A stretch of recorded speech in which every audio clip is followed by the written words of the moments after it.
This is like just a quick crop that you can put in, even if you're thinking about your summer crop. These can just put in and they'll be over in no time.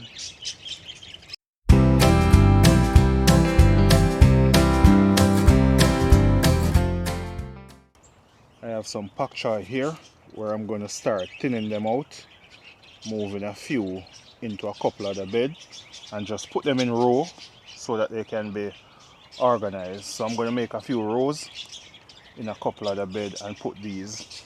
And the beauty of doing this now, it's about 1 o'clock in the day, but it's a overcast day. We just had a bit of rain, just a light drizzle, and it's much mild and comfortable now to get these in ground without getting them stressed.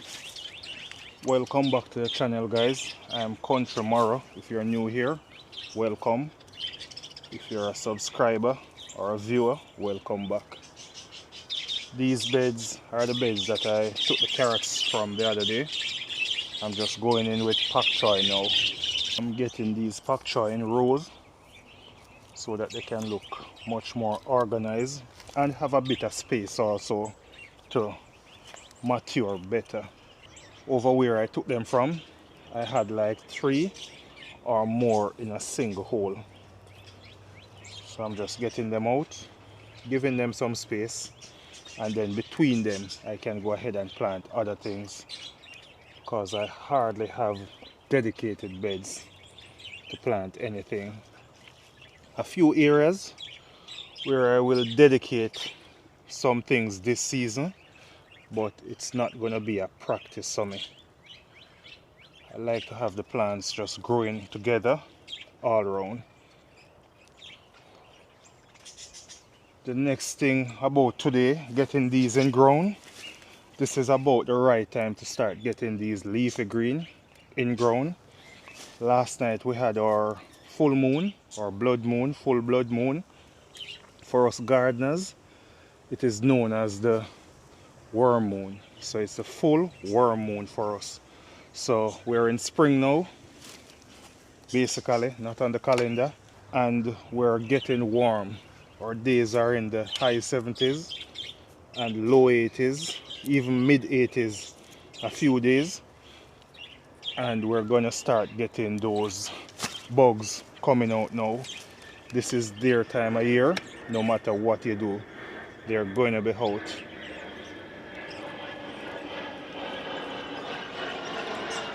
Let me get a few more pak choi and come back over here. I got all these pak choi here from one little cluster. So all of these, they're just coming from one root system. Not one root system, but one little area where the seeds were all piled up. So, as I was saying, well, I don't remember what I was saying, but let me just continue. Pak choys are very soft. You don't want to be transplanting your pak choys in the middle of the day, in the heat of the day. So that's why I'm coming out now, even though it's 1 o'clock in the day. I'm coming out now and planting them because we just had some rain and the day is quite overcast and cool.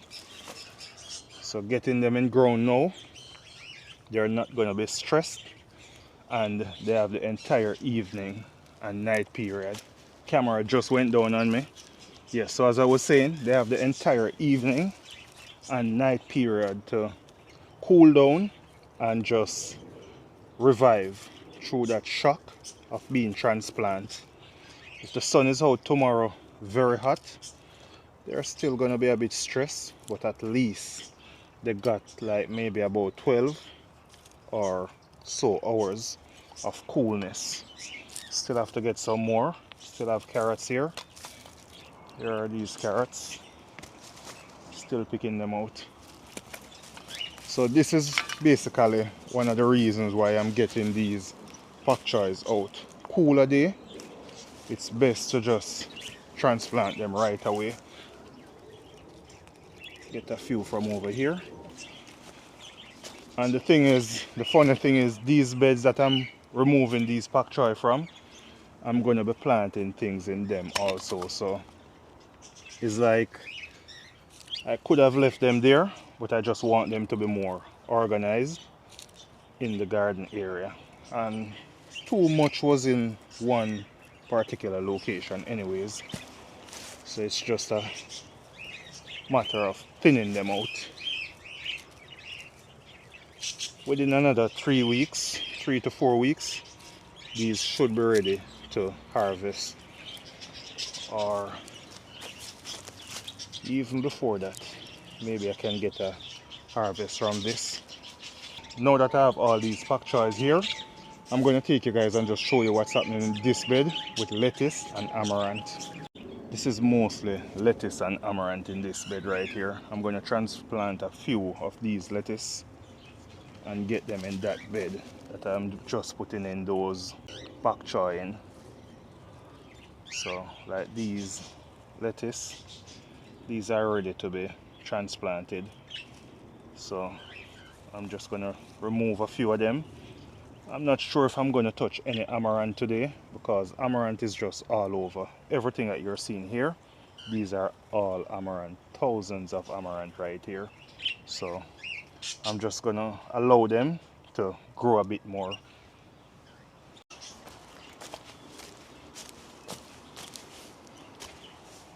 I'm going to be uprooting the bigger lettuces and leave the smaller ones for next time.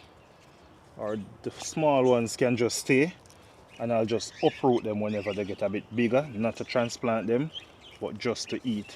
Time is getting warmer, and these are not going to do well much longer in this garden.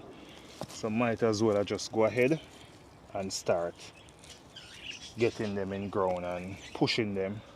So the lettuces, they can come in between these pak choy.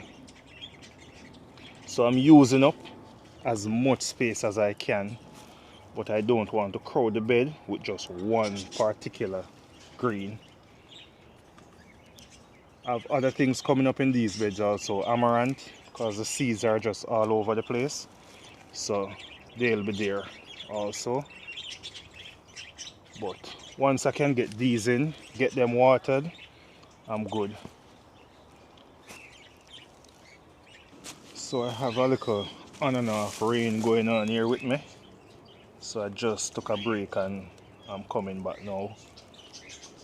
With these lettuce and pak choy that I have here, they're gonna take just about the same time to be ready to when it's harvest time. So they take normally about a month and a half to 2 months. Not sure what the internet says about them, but anywhere from about 40 days from my experience to about maybe 65 days. That's when your lettuce and pak choys are going to be ready from transplant. I'm not talking from seed. Most people are going to be transplanting their lettuces and pak choy, because a lot of people buy these things at the store. So we just calculate the day from when we're planting them to about time when they are ready to be harvested, and it's going to be that time. So a month and a half to 2 months, lettuce and pak choy, they'll be ready. With the heat now, you want to get these things out as fast as possible. With the lettuces, with the lettuce, they will bolt on you. With the pak choy now, you can give them a lot of water. Pak choy is like you can't overwater them. You can even water your pak choy twice a day, 3 times a day, and that will just help them to grow faster. It's just pushing them. That's my experience with these things. So kind of two similar crop, take around the same time to be ready, and they can share the same space. These won't do well in the heat of the summer. These are cooler season crop that can handle a bit of warmth. So by end of April, early May, all of these should be out of my garden, and then I'll be pivoting to other things. But for now, let me just pot these beds and get in as much as I can. And the spacing, I don't have any specific spacing going in with these. I'm just eyeballing it and just putting them where I know that they'll just have enough space so that the leaves can be open for sunlight. Still have a few over here. I need to get them out. Well, I have a lot. I think I'm going to give away a few of these though. I have a few gardener friends that I'm going to be giving away a few of these too, so this won't pose a problem for me.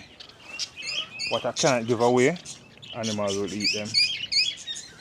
I'm going to put a few in this bed also. I have a lot of onions in this bed. Just 2 cabbages and a bell pepper. Well, 2 bell peppers.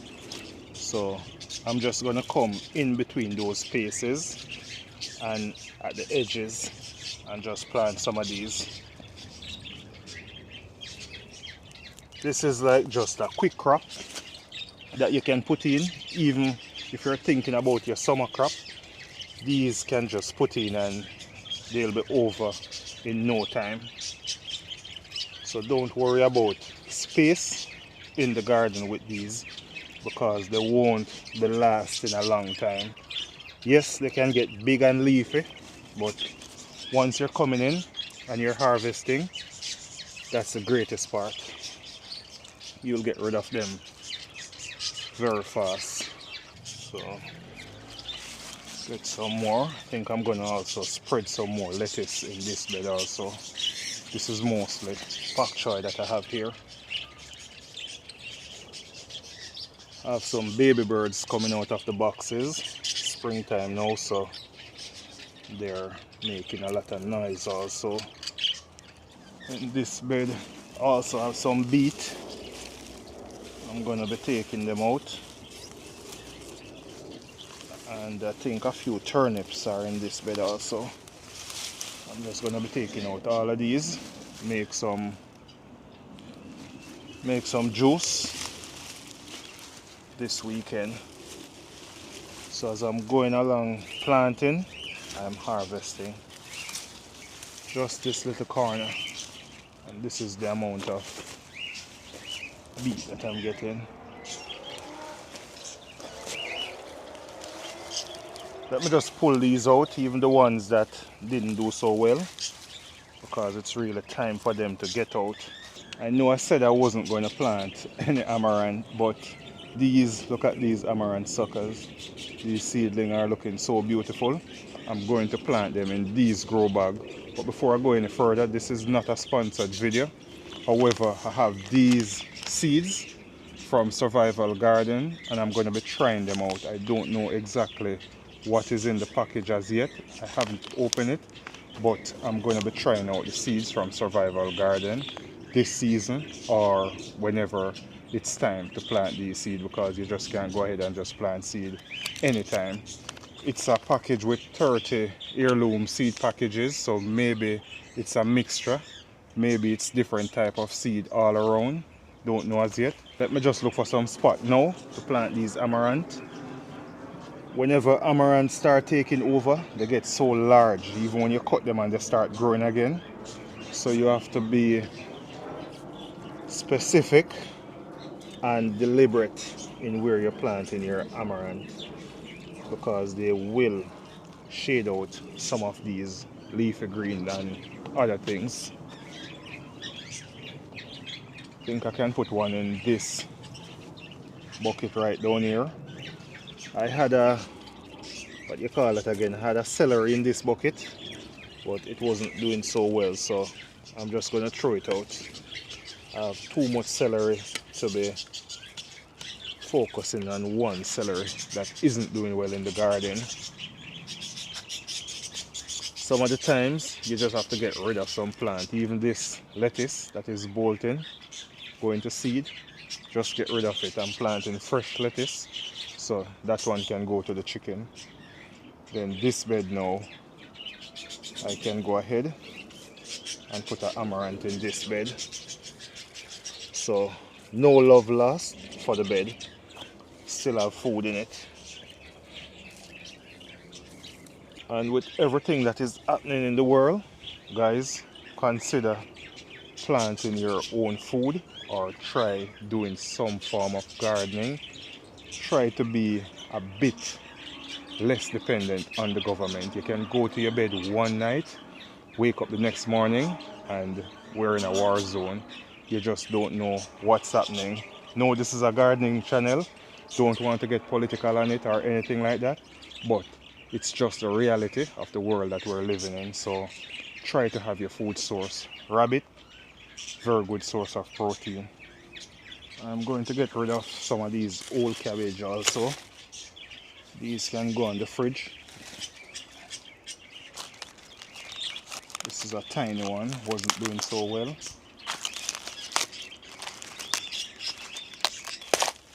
Here's our next one. Most of these cabbages I'm going to be taking them out now because these are the, I think these are the successor of the fall planting. So after I harvested my fall cabbages, I went ahead and plant these. So this is what I'm getting for early spring. These other ones should be ready for maybe about the end of spring. So I'm going to push these to get them out of the garden by maybe end of April, early May, but that's the latest these are going to be in the garden. Let me just put these down and see if I can get a next cabbage over here. There's another one. I'm going to get all of these out and I'm just going to cut them as deep as possible. I could go ahead and remove the root system now, like how we're in the cooler months, or we're still in a bit of coolness, but I'm going to leave them in ground like how I practice it during the summer. So I think this is it. The remainder of cabbages on this side, they are freshly planted cabbages, and I can wait on those to fall for the spring months. I also have a late broccoli here that I can go ahead and remove also. This won't be doing much good in the garden any longer, so I can just get it out. Since I'm planting up more things, I'm just going to be taking these cabbages out of the bag also. It's ready and they're just taking up space. This is a very huge cabbage. I have a few more over on this side, and I'm going to be getting out those also. Those are just some average size cabbages, but let me get them and get back to you guys. The rain has been challenging me to do this video. Every time I start the camera, rain come down, but it's dewing right now. I'm going to try to just finish up this video. But guys, this is a next, what I should say, gigantic harvest. This is a cabbage that was grown in rabbit manure and timberline, Home Depot, what do you call that now? Soil. It's not even soil, it's just some wood shaving. This is what. So what I'm going to do, I'm going to try to finish up this video and get the camera out of the rain. I'm just going to clean up these cabbages and then I'll just get back to you and show you guys the true harvest of everything. So what I'm going to do, I have to cut this video short because the rain is just on and off, on and off. This is the harvest that I made. Didn't plan for it. We were just transplanting a few stuff in the garden, but then we had to get rid of these. And by getting rid of them, naturally, they're the harvest. So that's going to be it from Country Morrow. See you in the next one. God bless you all and cheers.